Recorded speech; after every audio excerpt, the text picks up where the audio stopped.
Hello everyone, this is my account of a Bigfoot sighting. This is the year 2022 and this happened in 2018. At the time I was a nurse going to work. It was a Friday morning in July. It was at 6:35 a.m. and I live approximately a half hour from where the sighting took place, and it was just on the approach to where I was to work.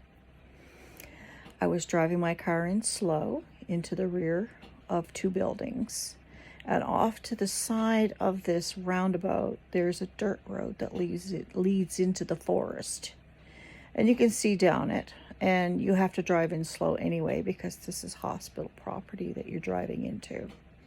And we all drive into the rear where the parking is.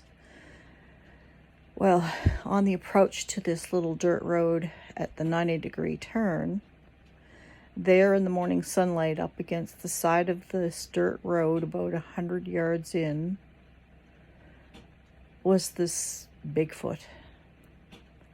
It was male. I was seeing all of his right side. He wasn't facing me, but he was looking through the very thin line of forest into the rear of the property of this hospital and nursing home. He didn't move, but what struck me was I just stopped my car. And of course, I'm seat belted in and my iPhone's stuck in my right pocket and I can't get to it. But I mean, it did flash through my mind to get it. But I thought, if I take my eyes off this creature, this may be my one and only last chance. I have to look at this and take it all in. So I did. The car is stopped. It's a beautiful sunny morning. The sun is starting to shine through the forest line, and it shone down on his head with the sun this way, and you could see the hairs, which were probably a good 8 inches long off his arms, which were very long, flowing just wispy in the wind. And the same with his conical shaped head. He had tufts of hair that just kind of blew gently in the breeze, but he was motionless and he was staring forward. And as I had stopped and was just seated there taking him in, the only thoughts going through my mind are, I'm extremely calm. And I'm just like drinking in the beauty of this creature, like from head to toe, taking mental notes and thinking to myself, wow, what a specimen. He wasn't hugely robust, but he was tall. He was approximately 8 feet, give or take a foot. He looked more man than ape, if there's such a thing. Parts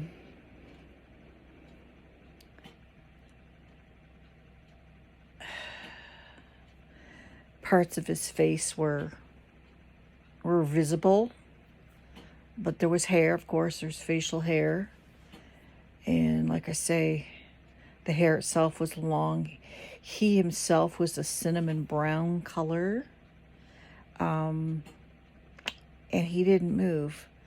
And I sat there for as long as I could, and then it was like I was snapped out of some kind of reverie, out of my little transfixed state, staring at this creature. And it was like, okay, time to move. So put the car in drive. I had a stick shift and drove slowly, and then never taking my eyes off him until it was, past the tree line and I couldn't see him anymore. And then I just moved along and I parked into the parking lot. And when I got out of my car and looked back at the forest line of that road, I felt fear. I felt panicky. And so I stood there and I was fumbling for my card that reads that unlocks the door to my building where I am to work that morning. And all I could do was just run from my car to the building to get in as fast as I could. That's all I could think about. And then once I was inside, I looked out at the door because it self-locks after you've come in. And I'm looking out the window to just try to see if I could see him anywhere. And that was it. So the sighting probably lasted...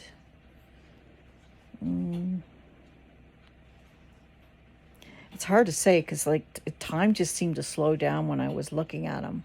I'm going to guess 3 minutes tops, somewhere in that timeline. But it was a gorgeous day and the sun just shone down on him, and you could see the reddish hue to his fur, his hair, or whatever you call it. And what I need to tell you is how I think I came to be able to see this creature. 2 weeks preceding that, I was at home. It was a sunny day, and I had been, watching some videos on my off time, and it was nice. And I just looked out the window and I thought to myself, I wonder if I'll ever see a Bigfoot before I die. And those are the exact words that went through my head. And then that was it. It's like I put an intention out to the universe. That's my thoughts. That's my theory on how this came to be. And so when it happened, I thought back immediately to that time period.